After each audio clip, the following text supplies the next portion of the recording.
Welcome to the one race a year that Ferrari actually has a chance to win. It's the Le Mans 24 Hours preview on Motorsport 101.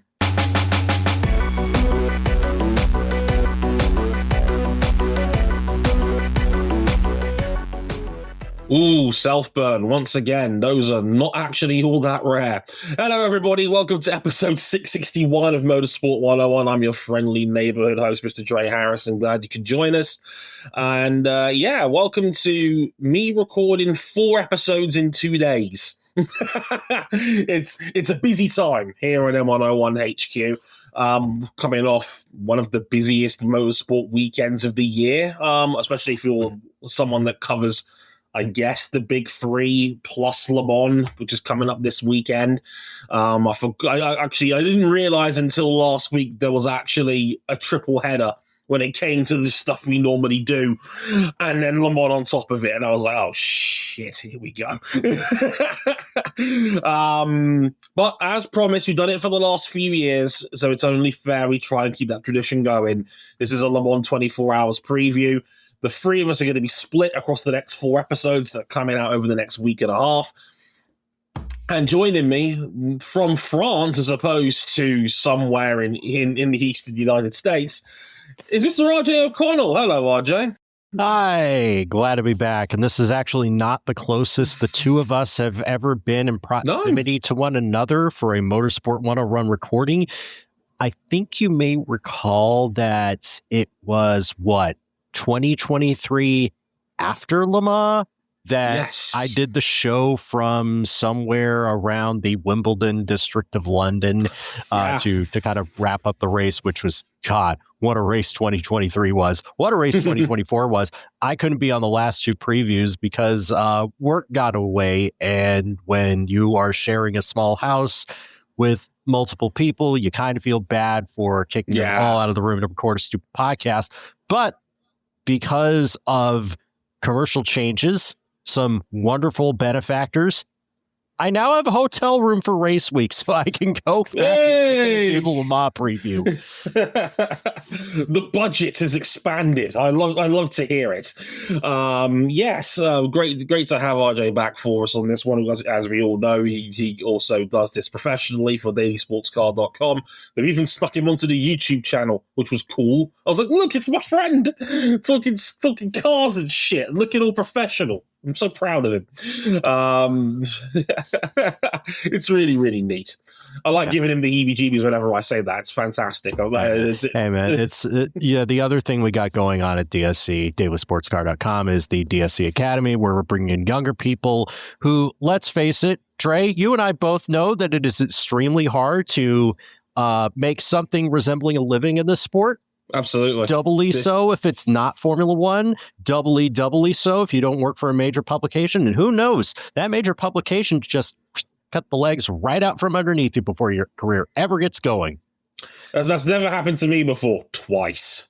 I'm the Pep Guardiola gif of pointing my finger to the sky and saying twice. But yes, we love DCK. I'm just glad that there is an organization out there that does what, in my opinion, they all should be doing, and that is giving youngsters a chance to get their foot in the door, because it is a fucking hard industry to break into professionally. I don't think it's a coincidence there's been a huge upturn of people doing it as a side hustle or doing it as an independent and basically cutting out the middleman. I think there is a mixed sort of attitude that comes towards that. Like, I'm glad people want to get into this space, but also it's sort of having an effect on where the money's going. So no, I'm a huge advocate for the DSC Academy, and I'm really glad an organization will take that chance on people, because we just don't have a lot of that in this space anymore. Like, I grew up in a time where we had the Autosport Academy, but that's no longer a thing anymore. And if anything, if I'm honest, it was a bit exploitative at times, quite frankly. But I'm glad that it exists. I think my man Ewan's over there as well, because I used to work with him at Autosport, and he's fantastic. Great motorsport guy. Absolutely. Ewan Wayne is one of our members. Natalie Johnston, formerly of Dive Bomb Motorsports, is the other new addition to the team. She's great, by the way. Love working with these two. I think it's going to be a fun week. We're recording this Tuesday night. June 9th. So bear in mind, the only on-track action that we've had so far is Sunday's test day. We have not yet started any of the official free practice or qualifying sessions. Take that for what you will as we discuss the preview for this race. But in the meantime, Dre, why don't you tell the fine folks where you can find us? As you can find us indeed. We're on youtube.com/motorsport101 or on facebook.com/motorsport101 or on Twitter motorsport_101. And if you want to follow the pair of us personally on Blue Sky, you can. It's literally our names, RJ O'Connell and Dre Harrison. .bsky.social, the usual extra bits at the end. When's Blue Sky cutting that down? It just seems so unnecessary. Anyway, also on Instagram, Motorsport101 Pod, if you want to get some highlights of the show on there as well, some video highlights of that. And our TikTok page, of course, TikTok at motorsport101_podcast, M101, technically, M101_podcast. Our website, where all of our bits go up, is motorsport101.com, including written reviews of, well, it'll be all free by the time this goes out. Forgive me, it's been a little bit late getting this week's versions out. I did basically 10 out of the 10 out of 11 day streak on socials on Crash. I was a little bit behind. I've had a lack of time, unfortunately, but we get in there. By the time this goes out, everything from this past weekend, that's Formula One at Monaco, MotoGP at Balloton Park, and IndyCar at Gateway will all be up by then. And of course, if you really, really like us, you can back us financially on Patreon, patreon.com/motorsport101. $5 gets you early access to all of our content. You can upgrade to the $10 tier to listen to these episodes live as they're being recorded, as Jason and Kira are doing so right now. Thank you very much for your ongoing support. It means the world, as always. Right, without further ado, let's get into 2026 Le Mans 24 preview. And if you are listening, kids, if they're saying you can't have cake, the only alternative to cake at, what is this, 2:30 in the morning? No, it's not that. This is our, what? This is the 94th running of Le Mans now? That's the 94th running of these. We're going to get up to the 100th, not to be confused with the centenary. That was 3 years ago. Indeed, yeah. Certain unfortunate global events did play a role in the in-between of that 100 years of history. You could probably guess what they were. But yes, this is the 94th running of Le Mans in 2026. I want to say 62 entrants total this year, RJ? You got it. 62 of them, 25 in LMGT3, 19 of them in LMP2, and 18 of them in Hypercar. And the way I've laid this out, I want to start with the class that is no longer a regular part of the World Endurance Championship. It was before, but now it's not. It's LMP2. They're in a weird place as well because they're not a fixture of the World Endurance Championship anymore, but we still break them out for Le Mans. Obviously, they still heavily feature over across the pond in IMSA. And we're getting a new car in a couple of years' time as well. I think it's 2028, I believe, right? So that's the projected timeline for the next generation LMP2. We know that Orica will build a next generation LMP2 car. Surprise, surprise, all the cars in the field are Oricas. This generation was kind of one-sided, ain't it, to, I don't know, the other three manufacturers. We will never forget your service, Ligier, Dallara, thank you, Ligier. And Riley. Ligier will be back in the next generation, but that whole discussion of next gen LP2, that's a different topic for a different day. Now, the class is split into LMP2, that's regular LMP2. You have to carry at least one silver graded driver. Remember, there's the whole bronze, silver, gold, platinum tier grade. And then there's LMP2 Pro-Am, which some people may be asking, I thought LMP2 was already a Pro-Am category. No. This really emphasizes the AM because bronze is the only true amateur classification, and you have to carry at least one minimum bronze driver in LMP2 Pro-Am. Last year, wild finish. Panis VDS Racing seemingly had this on lock until a suspension failure with about 30 minutes to go gave Inter Europol competition a get-out-of-jail-free card after a late pit lane speeding penalty. Inter Europol competition gets its second win in 3 years at this event ahead of the Panis VDS car. And AO Racing with TF Sport as an LMP2 Pro-Am team finishing on the overall LMP2 podium. which is just kind of wild. I mean, I know Dane Cameron and Louis Delatraz are awesome drivers, no question about it, but damn, PJ was doing work. That's PJ Hyatt, owner and founder of AO Racing. Right. Dre, I told you to do some homework. You did. Find me a couple of cars in the entry list, and you don't even have to do like that level research. You could just go through a name on the list like, ooh, I recognize that guy. I recognize that person in the car. Yeah. We just go through that. I'm glad that RJ coddled me into basically saying, hey, pick a couple, 2 or 3 teams out of each of the minor categories. I don't want to say minor categories. It's not minor categories, but we have we have a pecking order, and we're going to do the full breakdown for one class. And you can probably guess which one it is. Indeed. And this was a game with a little bit of recognize a team, but I do know a little bit about this, mostly because there is a strong following for one team in particular that will be there. It's a Duquien team in the number 30. Let's just say there's a couple of fan favorites in that team, especially one Doriane Pin. You may know Doriane Pin, the Formula One Academy champion from 2025. There was a genuine push for her to have a single-seater career. I think the complicated, nuanced nature of the state of junior racing and where the F1 Academy fits into that was always going to go against her in that regard. That could be a half an hour podcast in of itself. We've talked about it on the show before. Find some more relevant episodes in our history if you want us to go into a bit more detail about that. But let's just say she's back where she probably belonged the whole time, which was being a really strong silver in sports cars.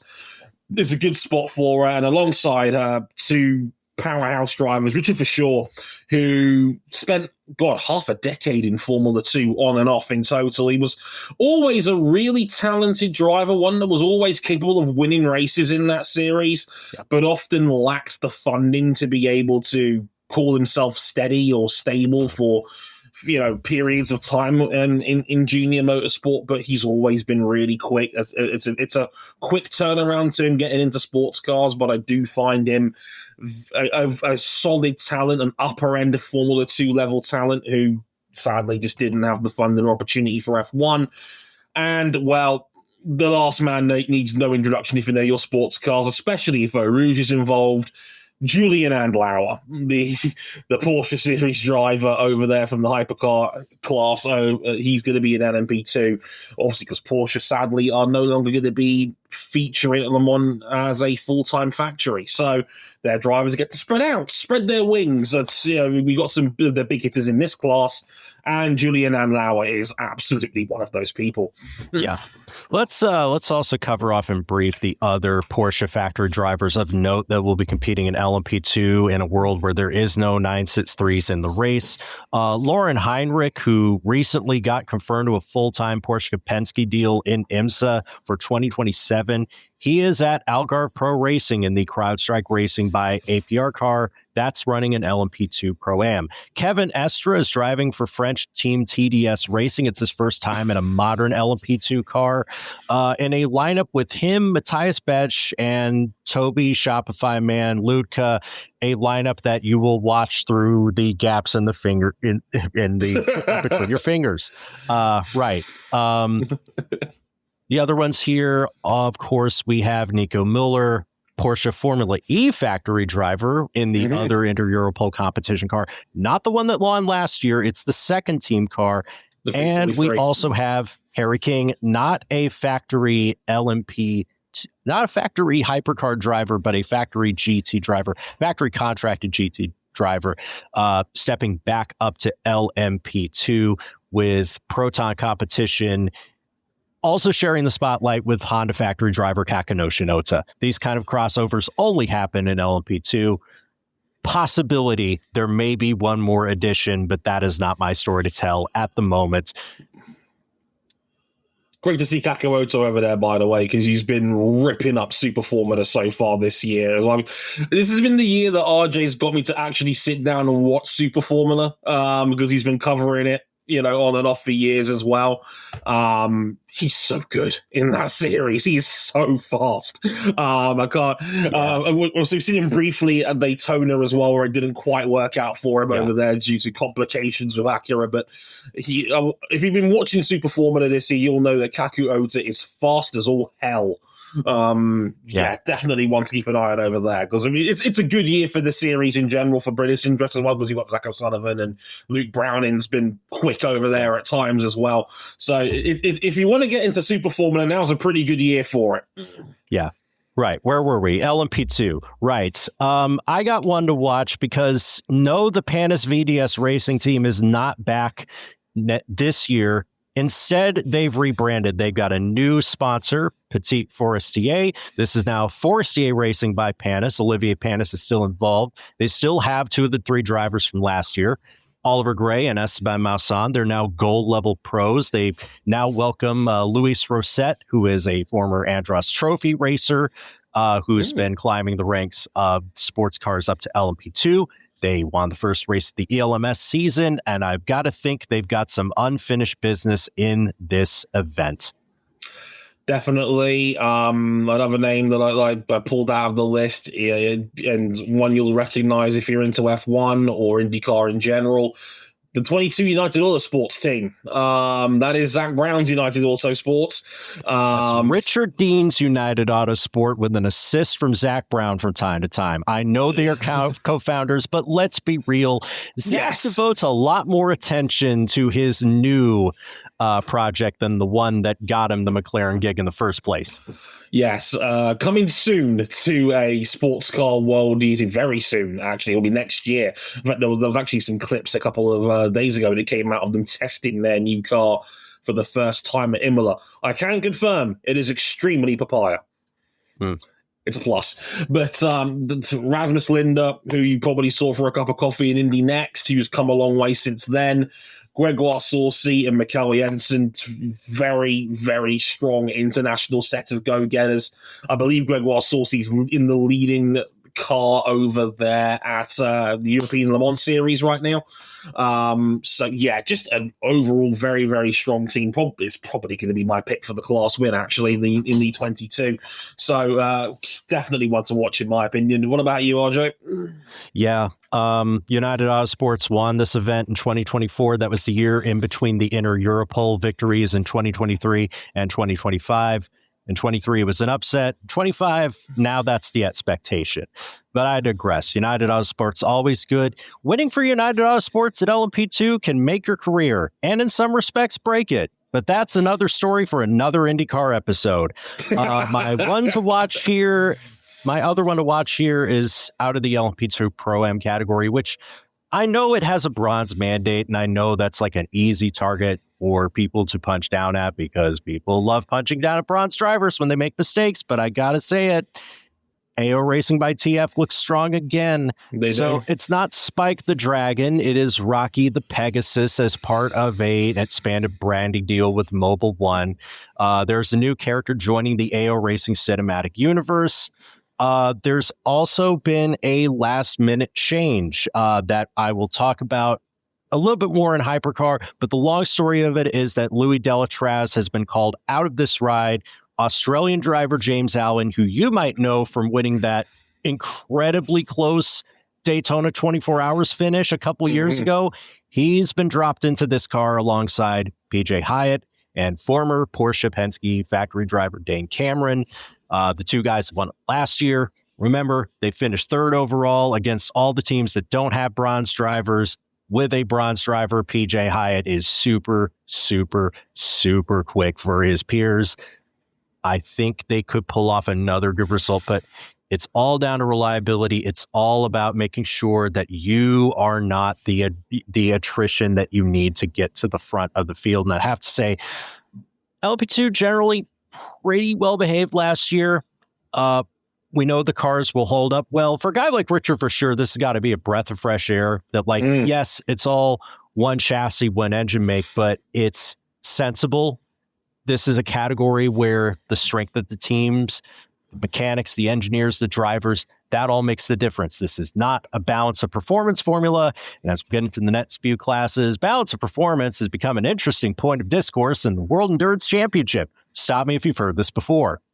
Well, it's mostly a point of discourse because there isn't any discourse anymore because, well, the thing is that going into this year, the ACO, in their infinite wisdom, decided that we're not going to make the BOP public anymore because I'm sure that will go down well with the people that always complained about said BOP.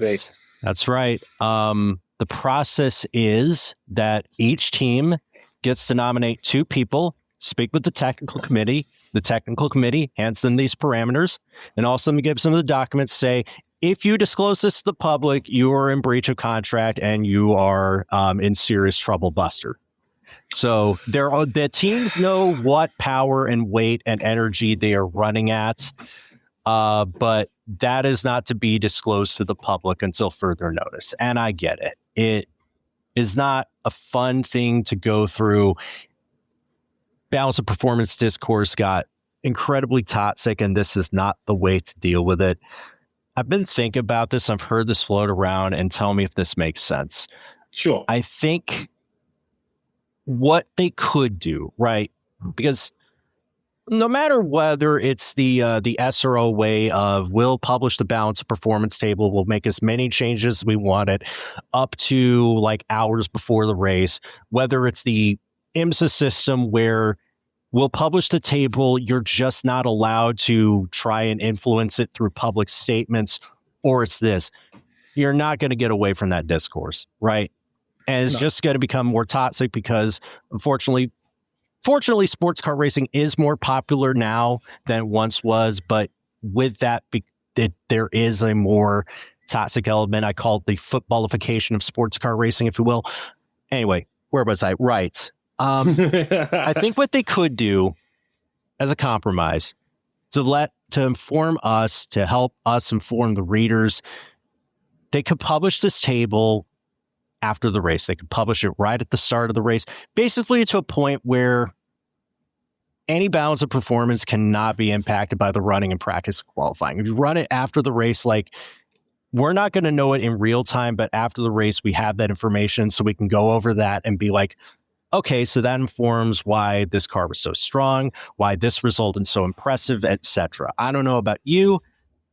I think that would be a good halfway compromise. I get it. I don't like this way of doing things either. It's a good natural bridge before we get into LMGT3, and I was going to bring this up anyway, but how about how you felt about it, because this has certainly been a bit of a room splitter for a lot of people. I don't hate that. If you publish the table like at the end of the race or at the start of the race to maybe mitigate some of that discourse where it's like, here's what these cars were actually running after the fact they can't change anything. I still don't think it's the most ideal way of doing it, but it would still certainly be better than what we have right now, where we just don't know what's going on and people are having to come up with really complicated tables and graphs where they attempt to guess it.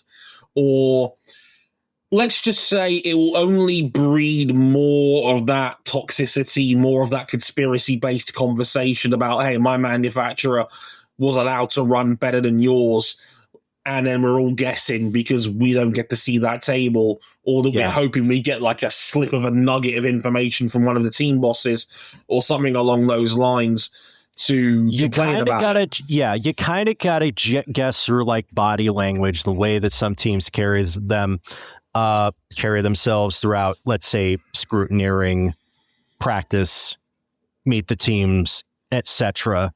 Right? I don't particularly like it. I do also know that like there are instances where a power to rate ratio does not tell the full story of the race. If it did, there would be several teams that have run less mature and unrefined cars at the maximum power that the window allows and the lowest weight that should be winning every single race that they have with these parameters and are not doing so. No. Not even close. or even beyond a few years ago in the days of Glickenhaus. Even I remember those days and how they were given beyond the level of regulatory help that was in the rulebook, and it still didn't make them competitive. And at one point, their owner, cowboy hat and all, was threatening to suspend the series outright if he didn't get what he wanted. We've had it worse. Man. Just a reminder. I'll tell you what, as time goes on, I realized that Jim was not the worst because the worst was sitting in the room right with him with a green car. Now let's talk about LMGT3. Yes. We have actual manufacturer participation, 9 manufacturers in total. They make wonderful GT3 cars, but this is LMGT3. This is the kind of special GT3 racing that you just can't find anywhere else. And you know what makes these cars so unique from anything else on the road? What's that? Special leader lights and Goodyear tires. Oh. They're actually a little bit below the pace of GT3 cars in other championships, but that's not why you come to watch LMGT3. You come for the competition. You come for the variety. It's the 18 full season cars from the World Endurance Championship, and we've invited 7 invitational entries from the European Le Mans Series, the Asian Le Mans Series. IMSA got an invite. The GT World Challenge Europe got an invite. 25 cars in total. Each team has a minimum of 1 bronze and 1 silver driver. And if you're looking for the Porsche participation, here it is. Manti and Porsche have won the last 2 Le Mans in LMGT3. The only 2 Le Mans in the LMGT3, remember? Because remember, this is still a very young class. GTE was only phased out in 2023. And no surprise that I think the number 92 Manti Porsche is going to be one to watch for the win. There are 2 Manti cars. They're both going to be in silver to celebrate the 75th anniversary of Porsche Motorsport, the 75th the anniversary of Porsche's first entry into the race. Beautiful looking cars. I highlight this car because it has Richard Lietz in it. Richard Lietz in his 20th 24 Hours Le Mans. He's won the last 2. He's won his GT class 6 times. He's going for his 7th. That would put him in very rarefied air. How rarefied? Well, the only person that has more than 6 overall or class wins at Le Mans is a certain Danish guy named Tom Christensen, who won this race 9 times. So that's the kind of territory that Richard Lietz is trying to reach. He also has Ricardo Pera, with whom he won the race with in 2025. Excellent silver driver, so good that I'm surprised he doesn't have a full factory contract and a driver rating to match. And Yasser Shaheen, who won the race with Lietz in 2024, also with Manti. He had a year away from the team. Now he's back. I think it's doable. The only question mark is whether Yasser Shaheen is at his best early on in the race, because that's ultimately the hours in which he'll be driving. If he gets through that, his 2 co-drivers can just mow through the field. Yeah, look, even I know from watching WEC and watching their other races on the calendar that Manti has been the gold standard of the LMGT3 class for a good couple of years, and now they were always in the frame. They won the overall championship when I was covering them for Autosport alongside the wonderful Kevin Turner. And we got to talk about the POP, etc. You know who. So fun fact, Gary Watkins was not the only person that that some of the staffers were like, they were trying to give him a different seat than the one they always had for 20 years. We also almost got moved to a different seat than the one we had for 20 years, man. Like, I appreciate many people's efforts. I'm not trying to throw anybody on the bus, but it's just like, maybe we can find a compromise so we don't have to have these awkward discussions of just but you're trying to move us from the spot our publications have always had. Which is just weird and silly. And I say this lovingly because I love Gary. I loved working with him over at Autosport. I've always talked about how fun he was to work with. Love Gaz, one of the finest sports car riders we have out there, and all around good egg. Did a lot to help us out over at Autosport when I was working there, sorting their audio out. But that's neither here nor there. I'm going to be real with you. I'm here for beef.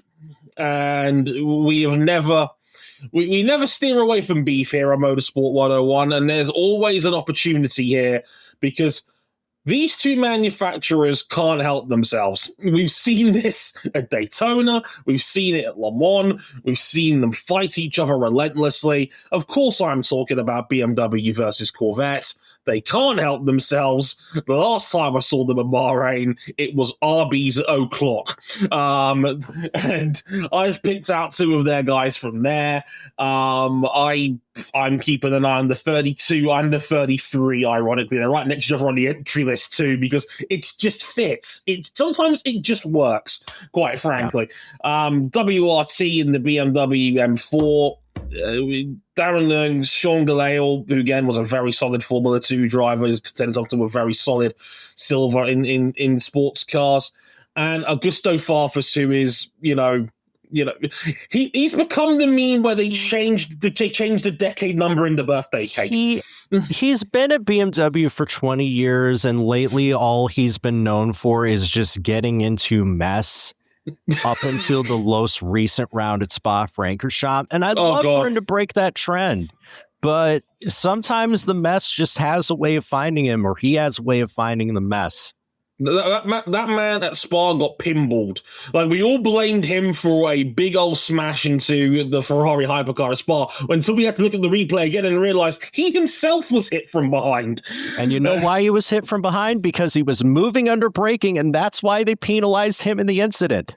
Oh, of course. Mess. I love Augusto. I love this dude. I'd love for him to change his ways. But, Dre, there's got to be another side of this beef, right? Of course, and I mean, the one I've picked out is, again, another one of those fan-favorite drivers that always rolls up at Le Mans every year in the 33 TF Sport Corvette. You know him, you'll love him. He buys Rolexes so the series itself doesn't have to. It's Big Ben Keating, one of the fastest bronzes of modern times. Starting to show his age a little bit, Ben, if we're being honest. I think some of that ridiculous bronze driver speed that he's had before I think is starting to fade. There's a little bit more inconsistency in there. I think he's making a few more mistakes here and there, but he's still a very, very good bronze. Yeah. One of the better bronzes still in the field. And that always is precious to have at Le Mans or any other big endurance races alongside Johnny Edgar and the very dependable Nicky Katzberg as well in the 33. Yeah. A very strong team. Interesting that Keating is coming off of an elbow injury he suffered while training. This is actually his first WEC race of the season, so it'll be interesting to see how he comes back. I think to your point, Keating always had a sweet spot in slightly more difficult cars than a GT3, because the GTEs that he used to drive did not have anti-lock brakes or a lot of driver assist. In fact, Keating was famously quoted as saying, "I'd never get back in one of these cars with all their driver assist," but hey, he can't resist the temptation of competing at Le Mans for too long. Nicky Katzberg, also your IMSA championship leader, and TF Sport got one of the Corvettes on the podium last year. I think there's every chance they could get one on the top step this year. I had another car to watch, and that is the number 150 AF Corsa Ferrari, for no other reason that Lilou Wadoux is in the car alongside Custodio Toledo and Riccardo Agostini. Lilou, like Doriane Pin, could be the first woman to win her class at Le Mans since 1978. So it's been 48 years since a woman won a major class at Le Mans. That's overdue to change. It all depends on if Wadoux has a car late in the race for her and Agostini to be able to finish it in well up the field. And of course, his full-time cars are also solid. One of them finished second overall. That's the one with Alessio Rivera at the top of the table. And I got to say, if you want my pick for an outsider, one of the non-WEC regulars to potentially pull an upset, stick your money on either of the Kessel cars. This is solid betting advice, folks. I know what I'm talking about. He does. When it comes to sports cars, anyway, I do all the other betting stuff. I'm sharing the love briefly here, but yeah, Lilou Wadoux is so good. Again, another high-end silver. She's awesome, and it's a shame that the overall participation levels of women in this race and in sports car racing in general has taken a huge whack with the loss of Iron Dames. I want to say only 2 women in the field this year, RJ. That's right. Doriane and Lilou are the only ones. I mean, yeah, it's a bummer. I mean, there's other stories here. You got Aston Martin with a solid entry. Matthias Drudy will be one to watch in the heart of racing cars. Ford has Logan Sargent this year. Logan Sargent's making his Le Mans debut, and he's probably got the most to prove out of any driver in the number 88 Mustang. Lexus is here, last go around for the RCF. McLaren is here, just won the last 6-hour race at Spa, but we know 24 hours is the big challenge for the 720S GT3. And Mercedes-AMG is back after Hades froze over last year. Indeed, and look, the McLarens, I watched them in Imola over in WEC, and I watched them over in Spa. The car is quick. It's very quick. It's always been the reliability that's held the McLaren back. If they can keep that car alive for the full distance, they certainly have the speed to win it outright. That's for damn sure. Oh, yeah, absolutely. I think it's time we crack open the bottle and get to the top shelf. Yep. Let's talk hypercar. We have 8 manufacturers, 18 cars in total, 17 full-time WEC participations, and the one wild card from our friends across the pond at IMSA. We'll get to them shortly. Last year was the 3rd year in a row a Ferrari won, but it was the totally not a factory Ferrari AF Corsa 83 squad, a very feel-good win for one Bobby Kubica alongside Phil Hansen and Henry Yaffe. A good fan if you're a fan of the modern yellow, so to speak. They were, a valiant effort from the number 6 Porsche. It totally didn't upset one Cameron Buckley that the number 6 had basically a perfect race and didn't win with Estre, Vantor, and Matt Campbell. And the number 51, my pick last year. Yeah, this was the year that the streak broke. We were this close. The 51 was leading with 3 hours to go until poor Alessandro Pierre Guidi made a mistake on pit entry and briefly beached his car in the gravel alongside James Collado and Jesus impersonator Antonio Giovinazzi. In the 51. He's got close crop hair now. He can't it's be not as the fun. Jesus impersonator. Yeah. He's too quick now. The thing is, he shaved his hair and he got quicker. I mean, it's understandable, but it's not as fun. Right. So I figure we do this in alphabetical order this time. I could have gone through the WEC standings as they were, but I really just felt like going through alphabetical order. Alphabetical order. We're going to start with the team that will not be here for long. That's Alpine Endurance Team with its 2 A424s. The last time you'll see these cars in hypercar in this current guise. French team Signatech Racing runs the operation. 35 car has Antonio Felix da Costa, Ferdinand Habsburg, and Charles Malasey, whose best finish was 4th at Imola to start the year. The 36 has Frederic Makowiecki, Jules Union, and Victor Martins, who is the only Le Mans rookie who's making his debut straight into the hypercar category. They have 2 11th place finishes on the season. This is a weird one for me because I saw the debut of this program.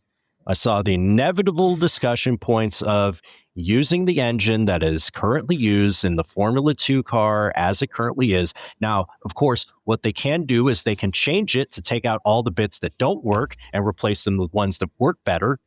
They got their first win in WEC last year at Fuji. They also had a quiet race where, yes, they finished, but they weren't really a competitive factor. And now, just as they're starting to turn the corner, Alpine's announced that it's pulling out of the hypercar class. Now, there's been all these rumors swirling that this program could be acquired by a Chinese manufacturer. BYD is the leading candidate, but there's nothing concrete to suggest that that is anything close to a done deal. So we're just going to treat it like this is the last time that Alpine has a chance to win this race for the first time since 1978. Yeah, this is, as a side note, it is worth pointing out that this is China starting to put their foot on the accelerator pedal when it comes to overall motorsports influence. We've talked a little bit about it on our biking episodes of Motorsport 101 across the pond, that Chinese manufacturers are making a lot of money across that side of the pond in Asia, and they're now starting to hit Europe, the UK, Italy, Spain, etc. There was rumours also swirling around in the land of Formula One a couple of weeks ago that maybe they're thinking about a Formula One entry. Their co-owners have made it very clear that they want to put their technology to the test. Motorsport is the ultimate test for them, and potentially a return of everybody's favourite team principal, Panto villain, Christian Horner. So nothing concrete over there yet either. They've only just dipped their toes in the water in terms of biking entries, like they're taking part in World Supersport and the new World Sport Bike Championship over there in the World Superbike Support Ladder. But there is money in the back. If they really want to go for this, they more than have the resources. I am personally of the opinion that I hope this happens, if for no other reason than it would save Viry, who have 400 people working in that factory, which as of right now is in the process of being shut down. Yeah. They've spoken out vocally against the direction that Alpine has gone in. Their new CEO is just vehemently anti-motorsport, which sucks. They're all in for Formula One, and even then they're thinking about getting new owners over there too. The Otro Capital quarter of that Alpine F1 team is up for sale as we speak. Alpine's in a weird place as an overall company right now, as the no doubt about it. As the modern branch of what we call Renault.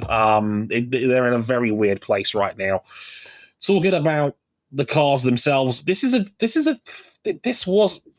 factory team that was genuinely going in the right direction, and they've got good drivers. I'm a huge Charles Milesi guy, very very fast in Alpine, and I know Gary Watkins was putting him high up in the Autosport top 50 as well.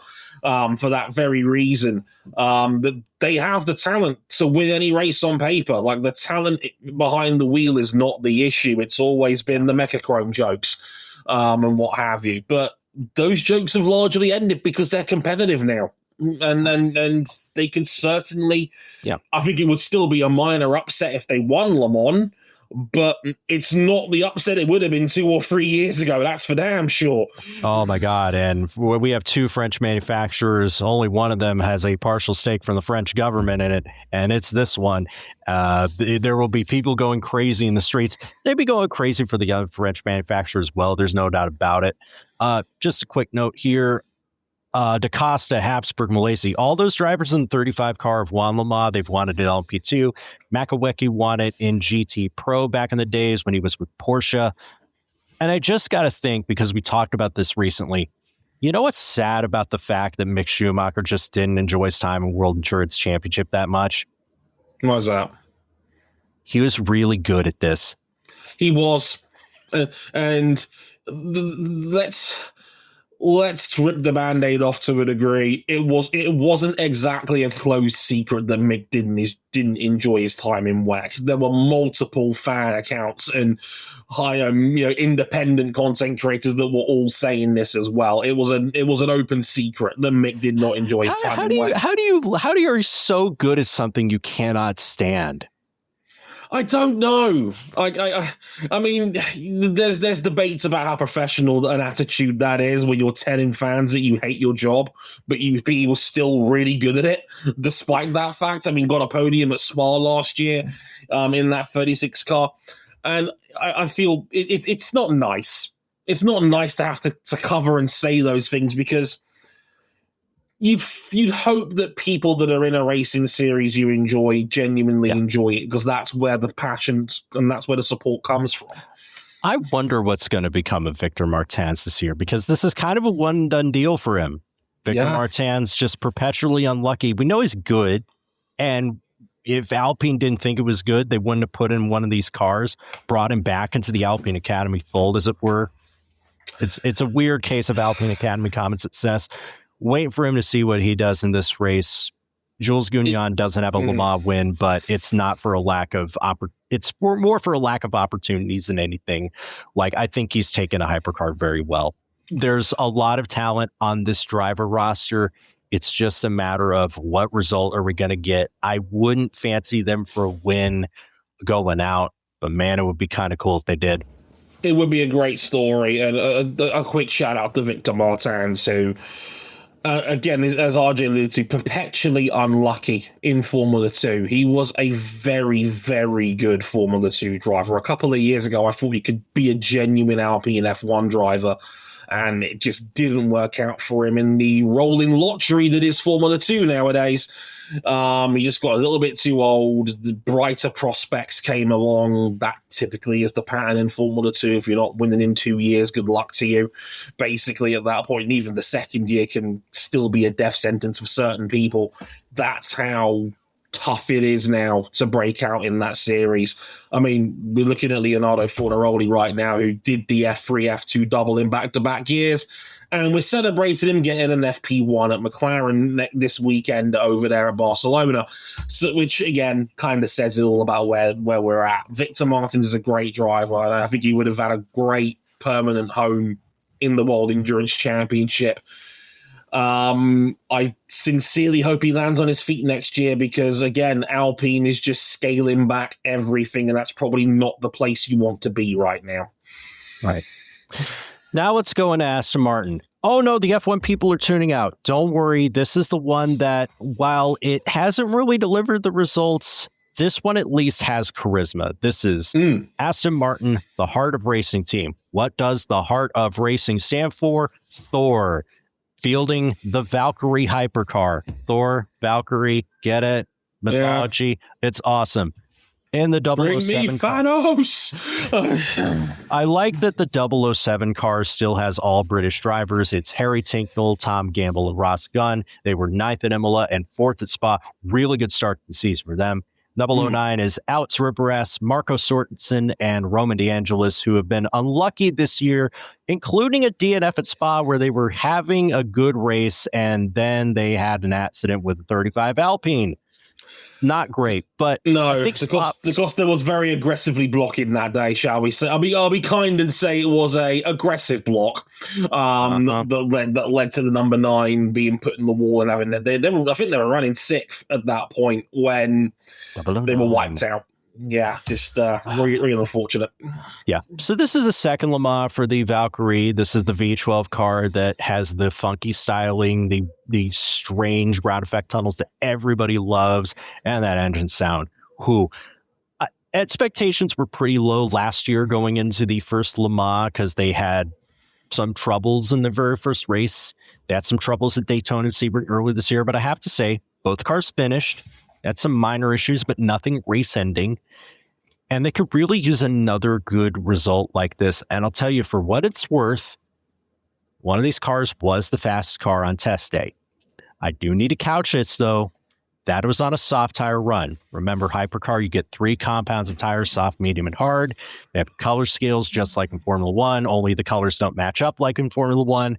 But they did it on soft tires. Most of the other cars did it on medium, so I don't think you'd fancy them as like front runners for the win. Let's just say, I think if they get both cars in the top 10 in this race and therefore score World Endurance Championship points, I think that's a solid step up.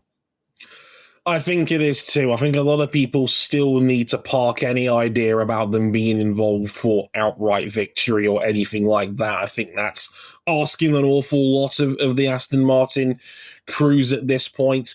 I think this would be where we would roll out the potential man meme if we were doing a video version of this podcast, because I've seen what on a really good day they can challenge for podiums, and I saw Ross Gunn drive the nuts off this car at Road Atlanta last year, where he was, really high up the B-pillar index, because who doesn't love a good B-pillar at PDF?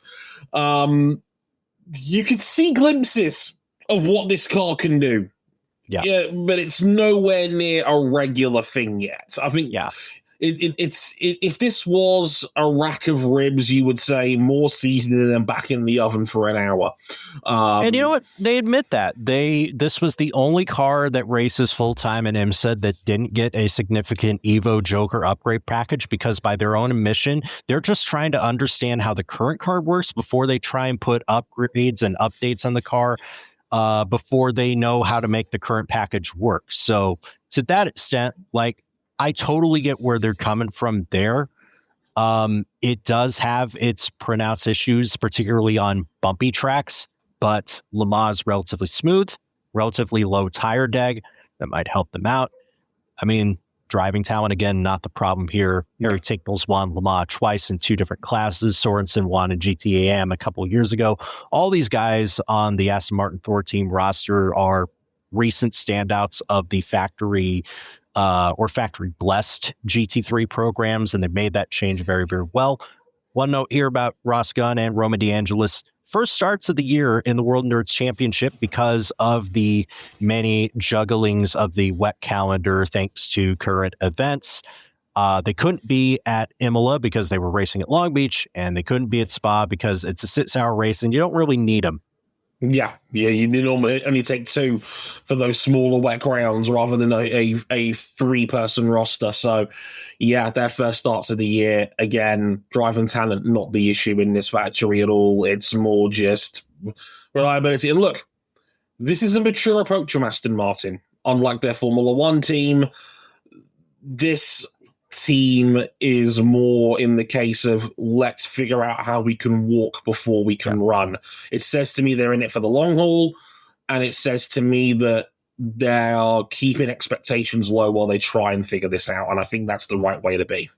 And you know why that is because Ian James, team principal, himself a racing driver, actually going to be driving in this race while he is also team principal this whole project. Like, he has a mature head on his shoulders, and I wish more people, the F1 team, did the same. Talking about potential men cars, are we finally starting to see the best of BMW in the World Endurance Championship? Because BMW Team WRT, if you hadn't heard the news, 1-2 at the 6 hours of Spa. Kevin Magnussen, Raffaele Marcello, and Dries Vanthoor finished second behind the winning cars of Robin Frijns, Rene Rast, and Sheldon van der Linde. And because of those aforementioned counter crashes, Robin Frijns and Rene Rast entered this race as the current Hypercar World Championship points leaders. What a time to be alive, dog.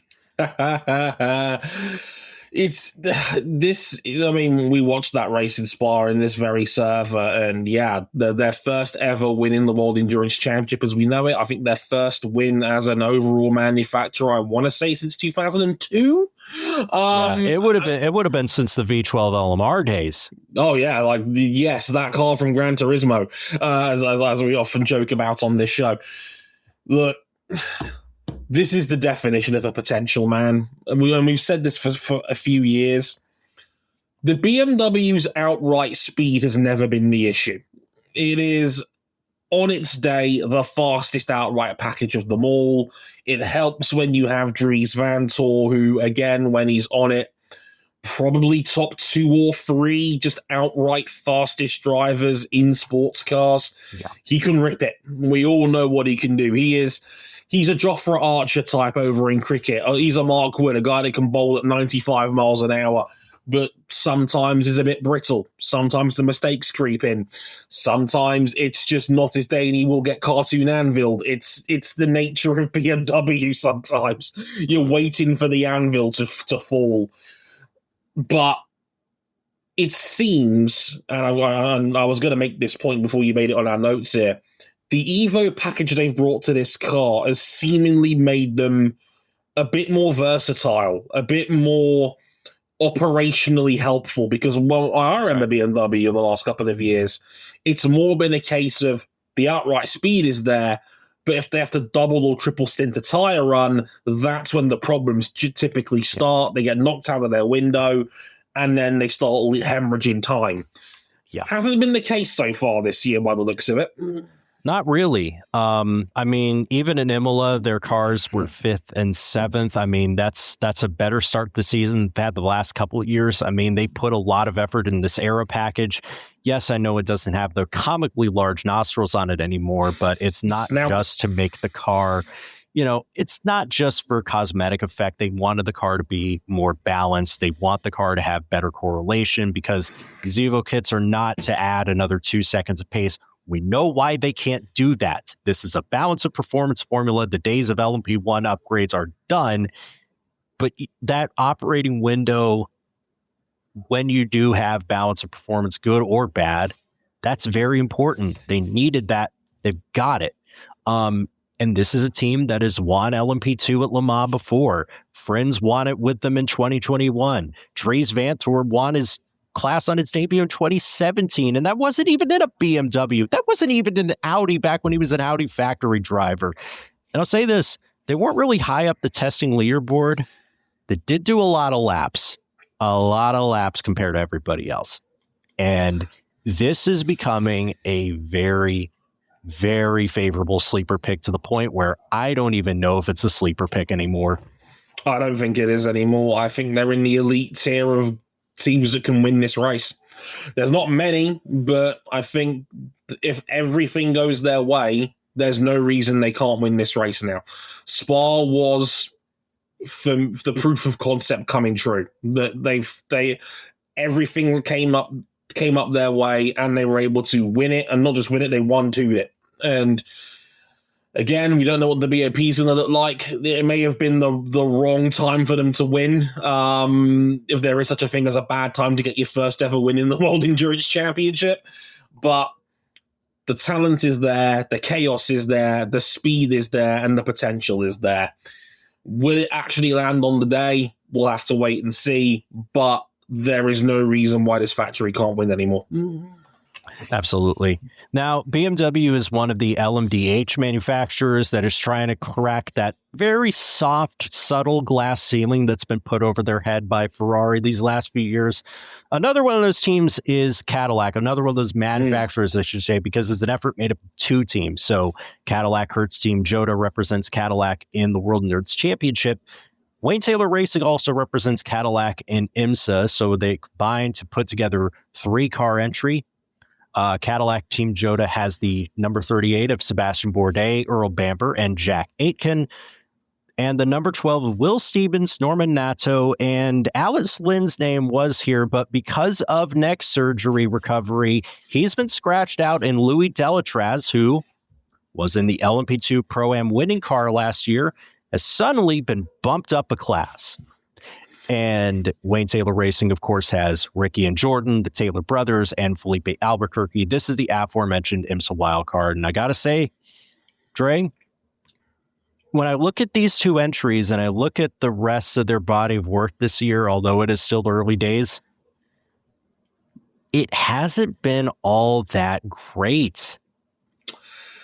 We've often had to crack jokes on our Discord server about how much up the shitter it's been for Wayne Taylor Racing in recent times. This is not the WTR of 3 or 4 years ago where they were putting boots to arses on a regular basis over in IMSA and they were seen as the gold standard of the teams over there. It's been rough lately, and a combination of Porsche flatlining them a little bit over there across the pond before heavy BOP adjustments were made over in IMSA, and even then they've not been winning. It's been other Cadillacs that have come through and come out on top. We just saw it over IMSA recently with Detroit, and that was a dominant win for one of their neighbors, and that was Jack Aitken over in the 38 team alongside Earl Bamber. If you're going to pick a caddy, you're probably picking the 38, let's be frank, given the adjustments and given all that around them. Again, driving talent's not the issue here. The Taylor brothers are great sports car drivers. Felipe Albuquerque's been a top-end veteran for well over a decade. That's not the issue. It's the operation side of it that has got me concerned. To that point, though, it's not been much better at Jota this year. There are 2 cars who, let's not forget, got Cadillac the first win with a 1-2 finish at Sao Paulo. Had 3 pole positions all in the year. All of them via Alex Lynn, who is still hurt, but Cadillac, you think, has enough depth to replace him. So far in the first 2 races, the best they've combined for is 8th. And by comparison, Ricky and Felipe Albuquerque just got their first podium of the year with a 3rd place in Detroit. That looks like a really good result compared to what Joda's posted this year. And we know that they have adapted to the V-Series R a lot quicker than Wayne Taylor Racing has. So it's very perplexing the state that Cadillac is in. You don't expect this to last. This was the manufacturer that won the pole position and was rightly disappointed that they only converted it into a 4th and 7th place finish for their 2 cars. Bambers won this race twice overall. Bourdais, Stevens, Jordan, Felipe all have class wins here. It's got to start coming good at this event, though. They've got really podium before, back when it was Cadillac Chip Ganassi Racing, so we know that potential is there. They've certainly got the potential for it. They've got the talent for it. I'm gutted that Alex Polo isn't here because he ripped this race up last year as well. In the 2 years ago. 2 years ago. It feels like it was yesterday where he was a top 10 B-pillar guy on debut for Cadillac, and we're like, oh my God, he really is this good.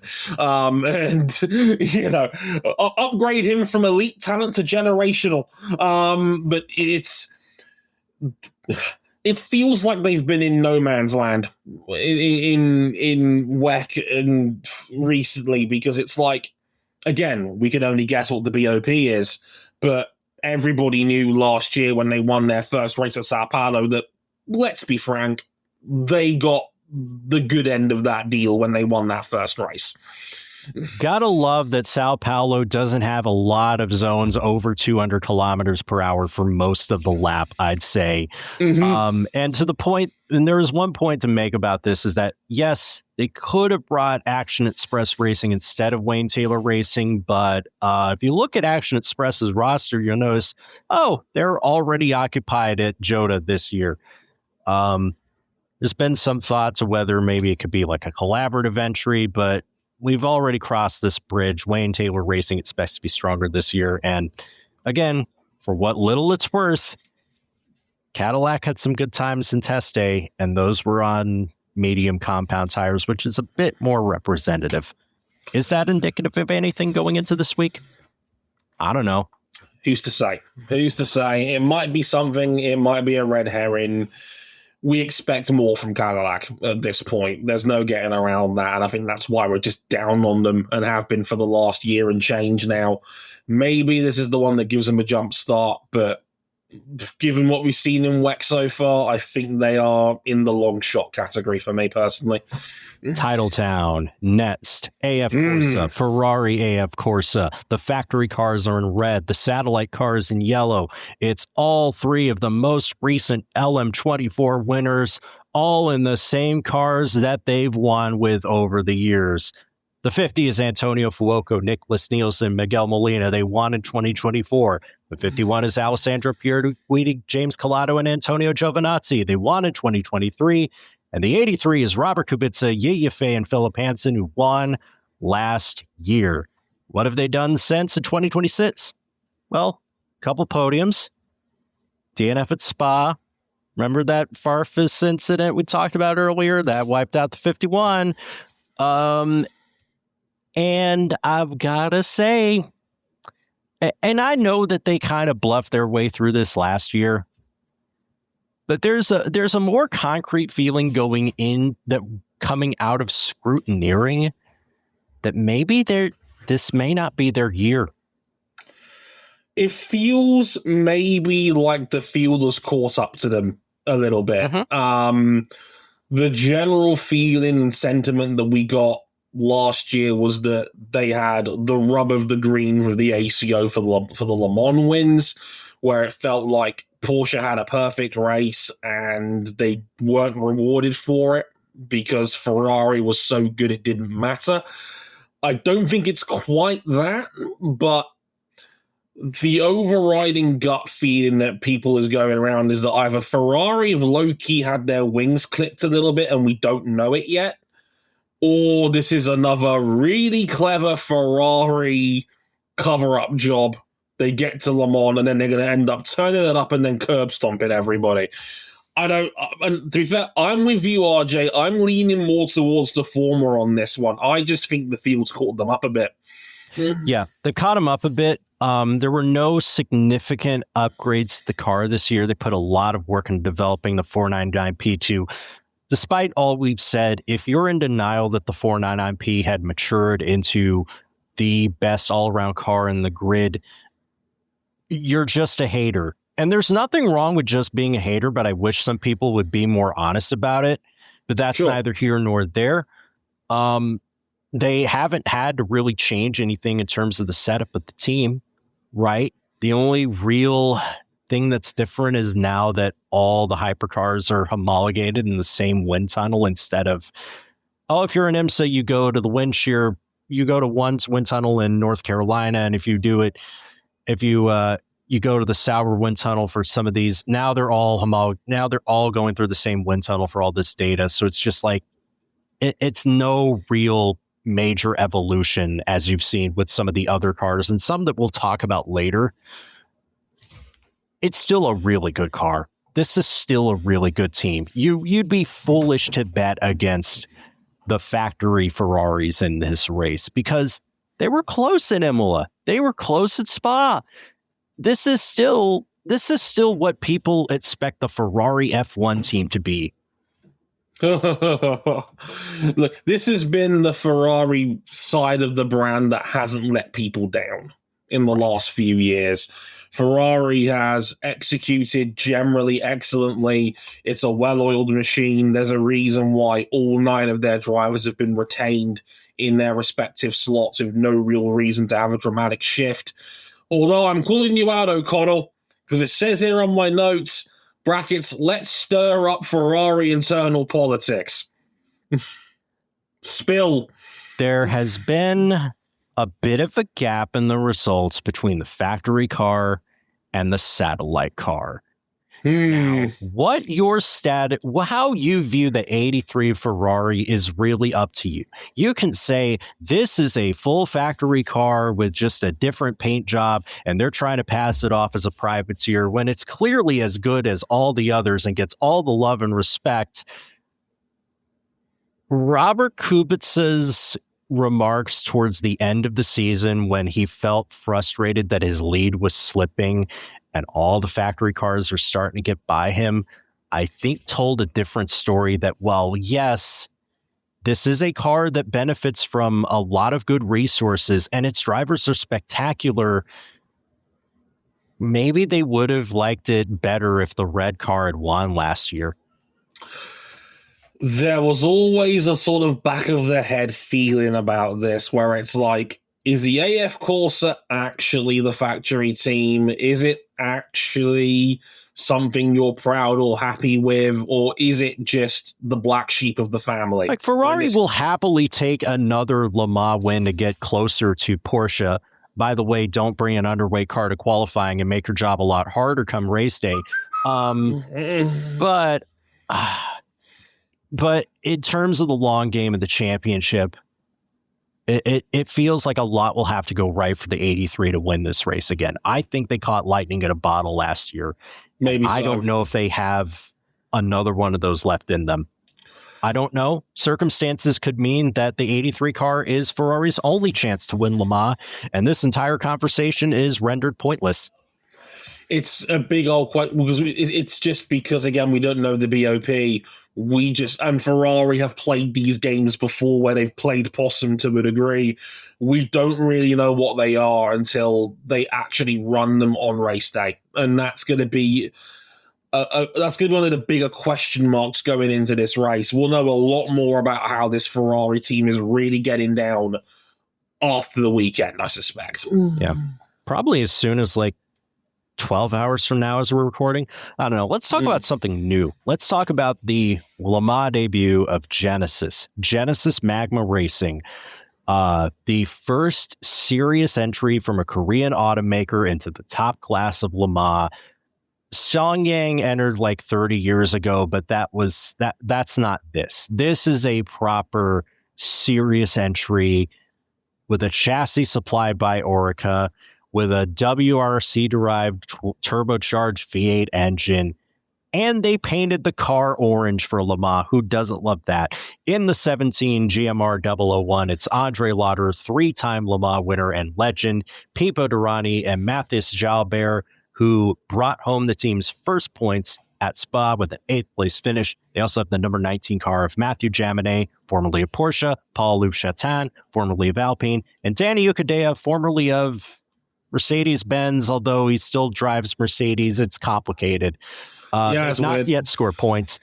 But to be fair, it's a first-year project.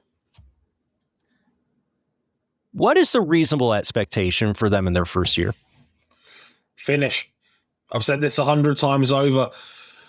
This is 4 times the length of any other WEC race.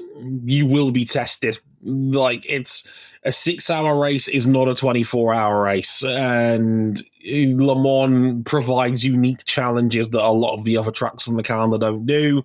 They're not attacking IMSA yet. They've made it very clear today, actually. Cyril Abiteboul, who runs the team, actually went out on the record and said, we're not doing IMSA until I think 2028 at the earliest. That's right. Due to the questionable state of the series, now that we know that Acura will be leaving them at the end of this year. So they've got to go all in on WEC.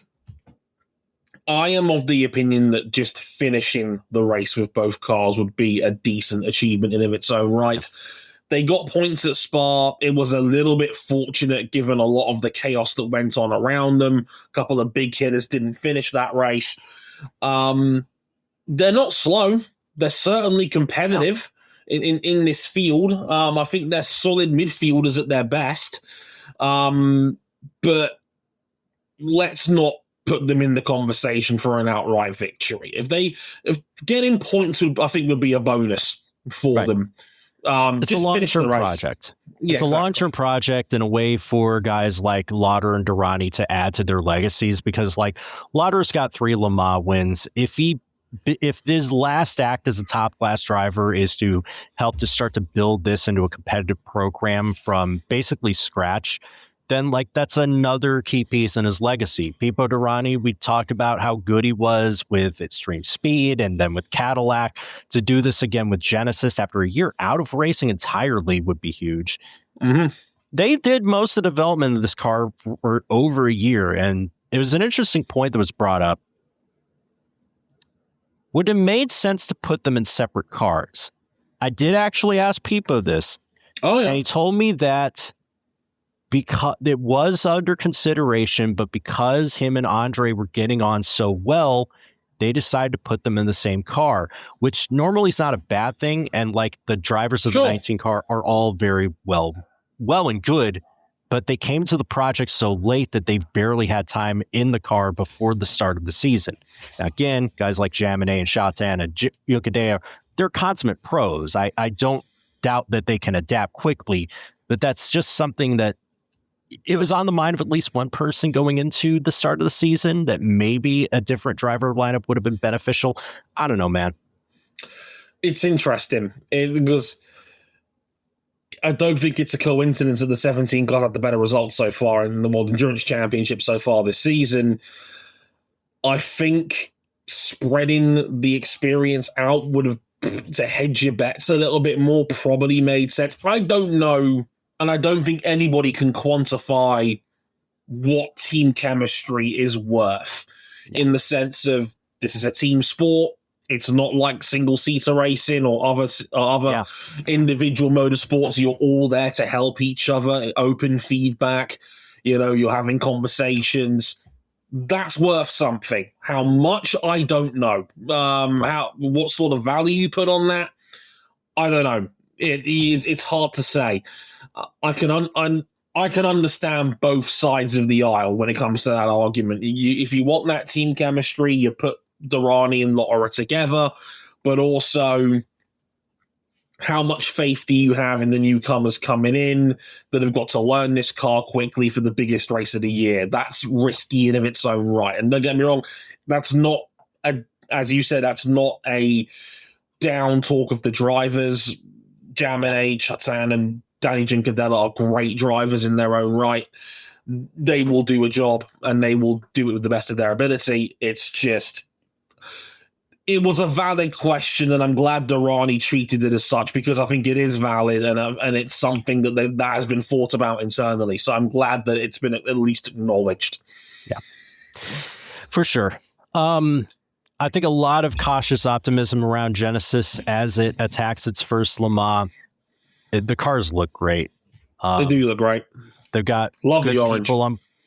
Love the orange. We need a bit more variety on the grid, because the Nets team is not giving us to them, because it's monochrome and red at Peugeot Sport. Total Energies to be exact. But this is a fascinating team, right? So the 93 of Paul di Resta, Stoffel Van Dorn, and Nick Cassidy was 7th at Spa, which was a good result.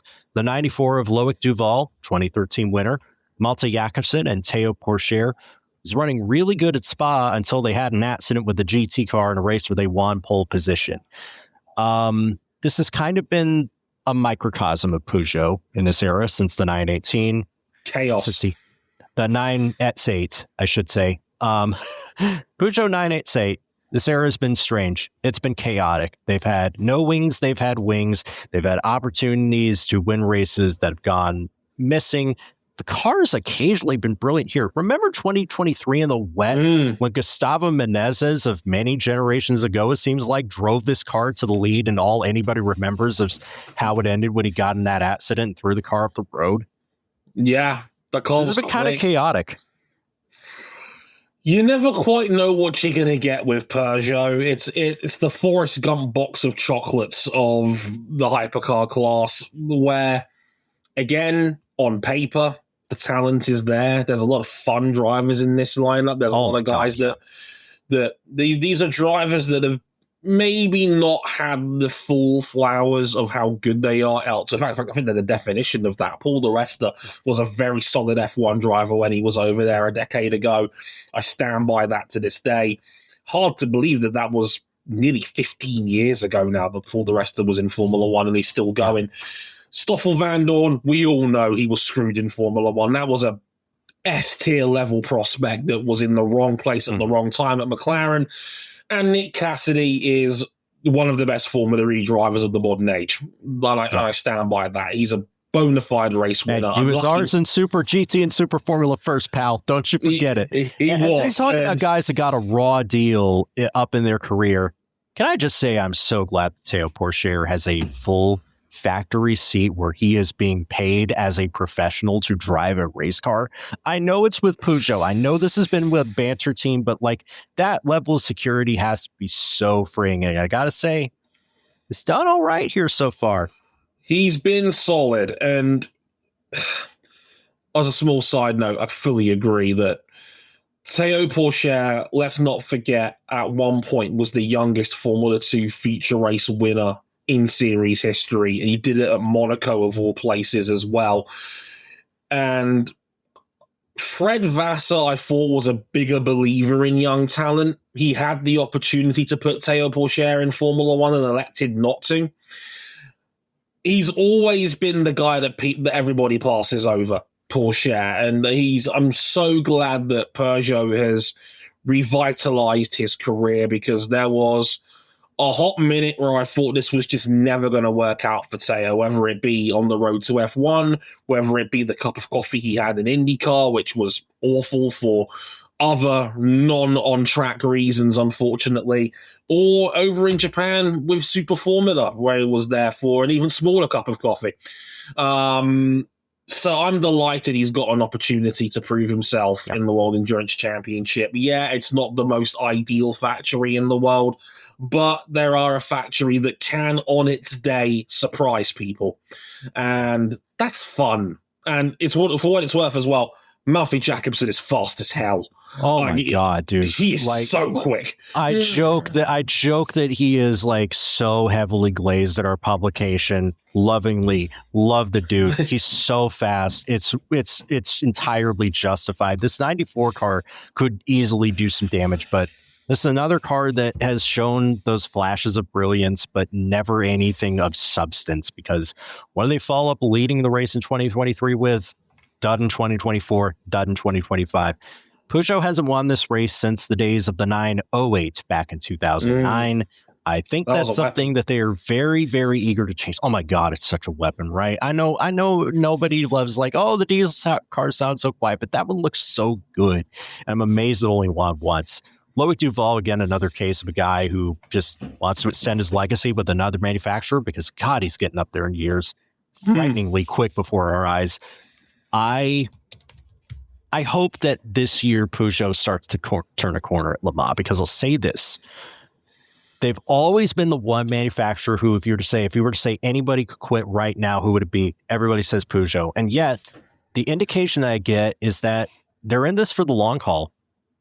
They're willing to wait this out for to get the results that they want. It's evidenced by the fact that it is likely that this will be the last race for the 988 as a concept, that they'll bring something new to the table next year. And I'm excited to see that.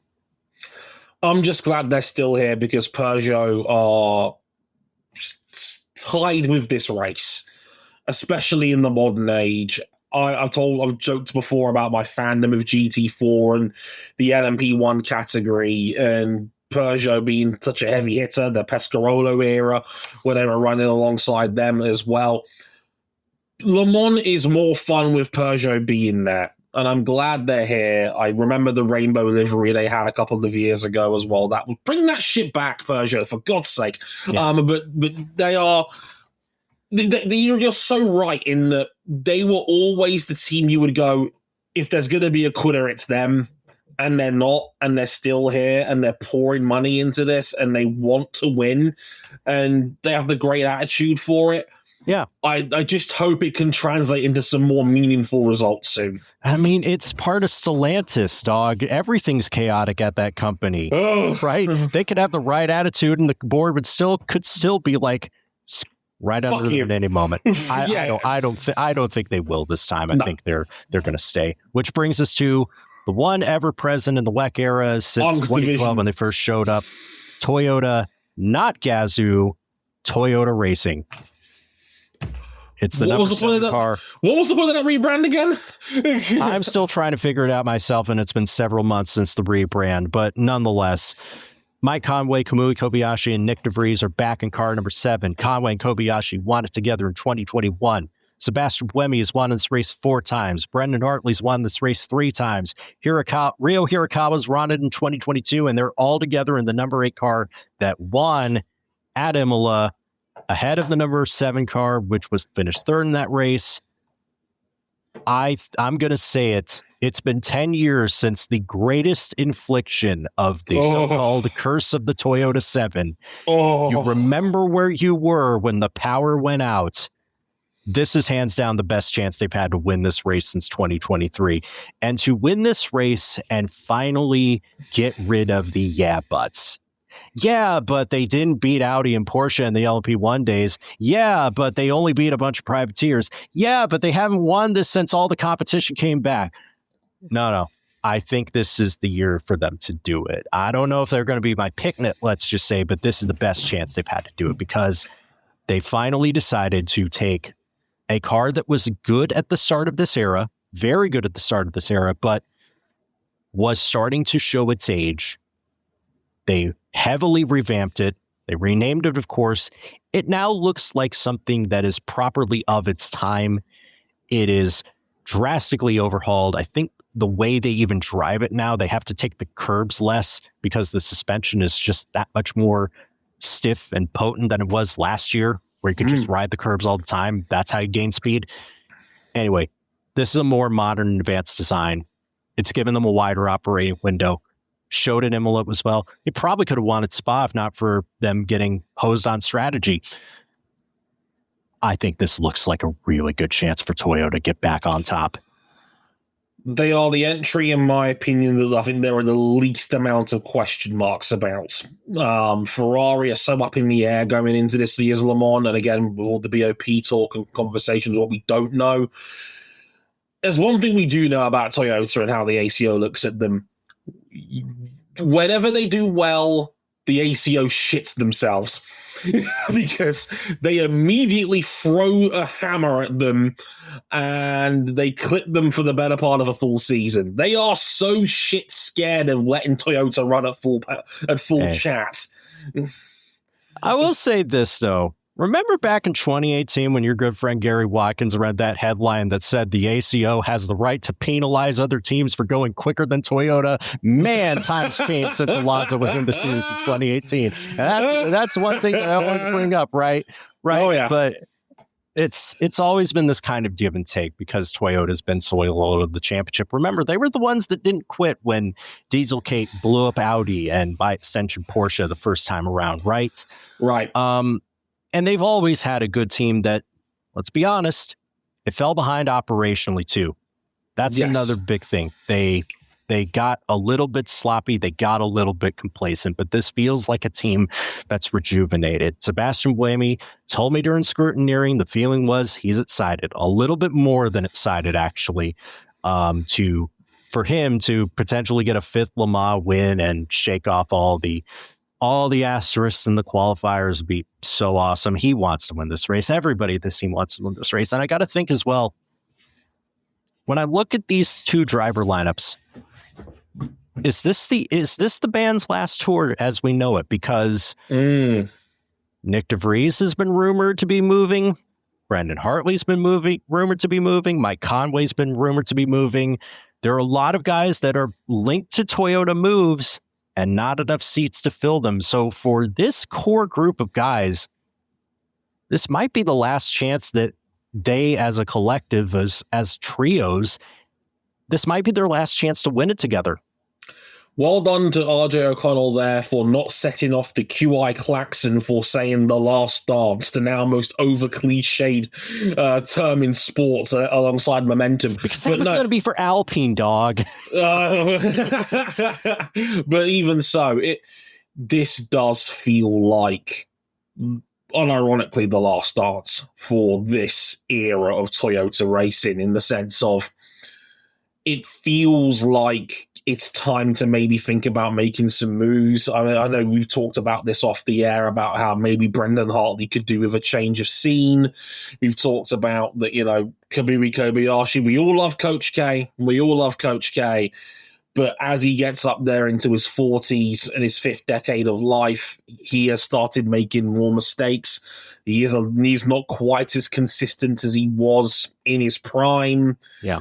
There's been questions about, is Nick DeVries the real deal at the very highest level of hypercar? And plus, McLaren could easily call him home. Like, that's one of the leading rumors. And, Kobayashi is still younger than Conway. Conway still has the smarts, but I think, as he gets older, he may want to move before he is pushed, and there will be suitors for Mike Conway's services if he hits the market.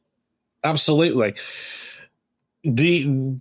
I think the fairest way I can describe Toyota racing is battle-hardened. This has been a core group that has been around for over a decade. They've been here since 2012.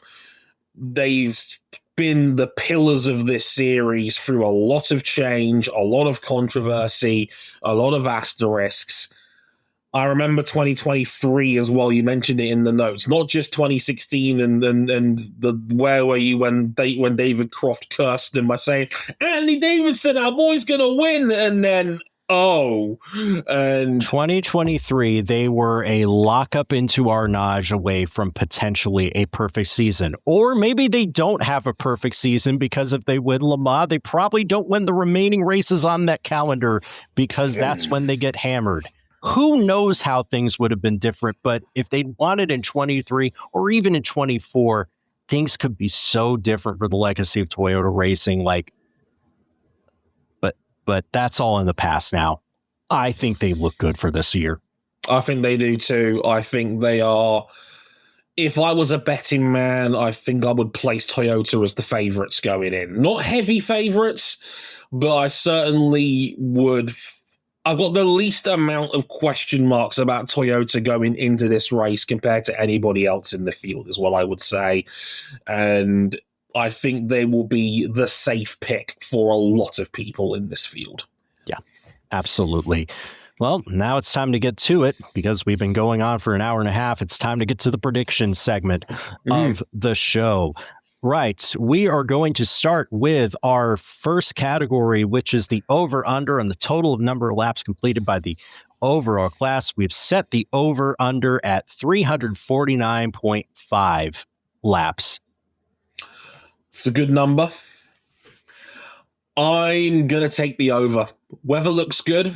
I think the Aussie, this is not going to be the rampage in LMP1 days where we were getting close to 400 laps overall. Oh, yeah. These cars are not that, but I think 370 is more than doable if we don't get like major rain delays like we had a couple of years ago. Oh yeah, I still remember waking up and like sitting out that entire safety car interlude in 2024. For what it's worth, 387 laps last year. Conditions look good. I'm taking the over, and because we wanted to make sure he get into it, we asked Cam Buckley to mail in his ballot, and he also went with the over. Okay, first retirement. Ooh, this is the bad side of it. Now, I've got Cam Buckley's ballot, and he's picked the number 54 Vista AF Corsa Ferrari, which was also one of the first cars to crash out of the race in 2024. Has actually not finished the last 24 hours of Le Mans, if we're honest. It could be any car on the board. It could be any car in any class. You know what I'm going to do? I'm going to be a bit of a hater. I think it's the number 14 TDS racing car. I don't even think Kevin Estre gets a chance to get in that car to see what he can do in an LP2 car. And look, he's chosen chaos. He's chosen the insane Kevin Estre bullshit klaxon. the bullshit klaxon won't even get to go off during the middle of the race. That's what I am fearing. Oh, I'm going to be controversial. I'm going to take a hypercar here. Ooh. I'm going to say 19 Genesis.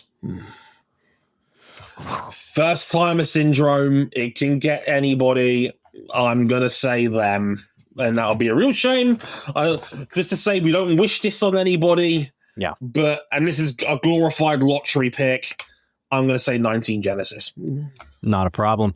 Right, to the predictions in all three classes, starting with LMP2.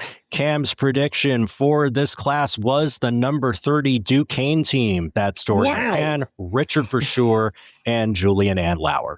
Of course he'd pick a team with a Porsche driver in it. What a surprise. I mean, shit. Do something original, Buckley. I know you're listening, for fuck's sake. You little shit. You know, give me the Polish bakery. I'm going to say 43 to go back-to-back. That's right. That would be Jakub Śmiechowski, Tom Dillman, and Nick Yelley, all returning from last year's Poland mentioned. Poland mentioned. We love that for Jason. We love that for everybody in Poland Massive that's out washing. This puts it on me then. I'll tell you what. I've got to go with United's number 22 car, Lind, Saucy, and Jensen. It's a fair shout. It's a very fair shout. What helps here is that Saucy was kind of the weak link relative to his grade, but he's finally started to turn a corner in European Le Mans Series. LMP2 is kind of like a single-seater. That is his background. He was a bit more comfortable in that than he was in a GT3 car. I think there is potential here for United to pick up 2 and 3 years. Why not? Why not? Like, Gregoire Saucy is now the gold he always should have been, as opposed to a couple of years ago. But now he's starting to drive like one, which is the difference. It's one of my ones to watch for a reason. It's a great lineup. Why not? Totally get that one. Right. Now let's go over to LMGT3. Cam Buckley's ballot, of course, was going to have the number 92 Manthey Porsche on it. Why would we have even asked? And to be fair, it's a really good pick, though. God, I want to pick it so badly. Oh, Dre, who you got? I am going to stick my faith on history and destiny, and I am going to pick a Ferrari, and I'm going to pick the 150 AF Corsa. Let's go, Lilou Wadoux, for a class win. Oh, wow. Let's do it. Why not? I'm a Ferrari man at my heart, so why not? I love it, and I love the boldness of it. It hinges a lot on whether Custodio Toledo, a driver whose path to GT3 racing I covered via a private test at Sebring, if he just runs a clean race, the sky could be the limit here. But I can't take them. You know why? Because I think it's been 25 years since they won for the first time at Le Mans. I know the factory team's not there anymore, but we got something close. We got a car in the similar colors. It's 2/3 of the lineup that won the last GTE AM race at Le Mans. Give me the 33 TF Sport Corvette of Keating, Edgar, and Katz. Oh, fun. I like it. Now, you'll remember I mailed my flag to this mast a year ago, and it kind of blew up. I got a little more confidence this year. Why not? That's a great pick, great team. Ben Keating steps up for the big races. Why not? It's a great team. Do it coming off an injury, too, would be something. Right, the money class hypercar. This is why they called you Nostradamus. But for the purposes of entertainment, Cam Buckley has picked the number 7 Toyota Racing TRO-10 hybrid. Asshole! God damn it! I know he picked. I knew he was going to pick the 7. I'm split between 2 here. Can you give me mine first? By all means. Oof. You're going to go. We could cut this dead air out, of course. You're going to go 8, aren't you? I kind of have to. Yeah. It's that combination of Buemi, Hartley, and Hirakawa when they are firing on all cylinders. That's one of the best endurance racing trios of this era. It's completely valid. I was going to be honest. The 8 team on paper is so strong, it nearly made me break tradition. Because I've picked Ferrari for the last 3 years. I've been right on 2 of those occasions. I'm going to stick to that plan. And I can't believe I'm doing this. For the 2nd year in a row, the Dre pick is the 51. Yes. There will be no glass ceiling crack for LMDH, dog. I have won with the prancing horse. I refuse to stop now. We are going to get revenge for last year. Pierre Guidi will not fuck up a pit entry this time. And I'm going to go 51. Again. I will not be let down a second time, maybe. So come back in a week when we do our review of the inevitable BMW's first win at Le Mans since 1999, or some other crazy shit happens. Who knows? Indeed. That'll do it. I believe in the UK, if you want to watch this race outside of the usual WEC video pass, I believe it is also on TNT Sports this year. A shout out to our friend and yours, Laura Winter, to be out there fronting their coverage for them.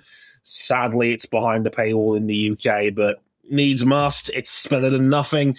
So TNT Sports, if you want to watch the race, if you're not on the WEC video pass, it's a pretty good deal, to be honest. I think it's like 55 quid for the whole season if you want the whole of the World Endurance Championship, if you're that way inclined.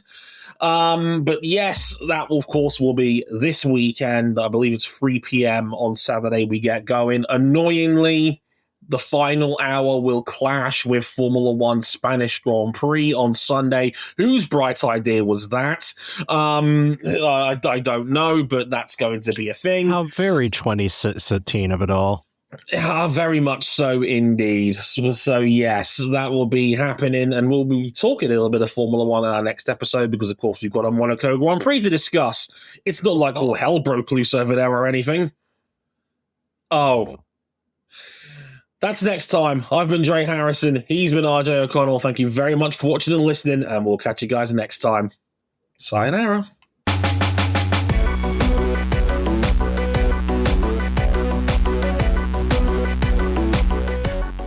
And remember, the actual answer is musical instruments. Not many people know this.